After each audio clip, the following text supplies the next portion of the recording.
Magandang araw mga kababayan! Alamin po natin ang magiging kalagayan ng ating panahon ngayong araw. Shoreline pa din ang nakakaapekto sa malaking bahagi ng Central at Northern Luzon. Dahil nga sa umiiral na shoreline, ito po yung banggaan ng malamig at mainit na hangin.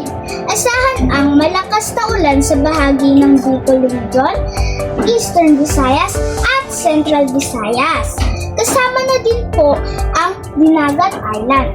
Pinag-iingat po natin ang ating mga kababayan dito dahil sa posibleng pagbaha at pagguho ng mga lupa. Amihan naman ang nagpapalamig sa Northern Luzon, partikular sa Cagayan Valley, Benguet at Aurora. Ang mga lugar na ito ay makakaranas din ng pag-ulan. Samantala sa Metro Manila ay magkakaroon ng pag-ulan-ulan pagsapit ng hapon. Ito po ang lagay ng panahon inyong maaasahan. Jasmine Ayana Bacoto.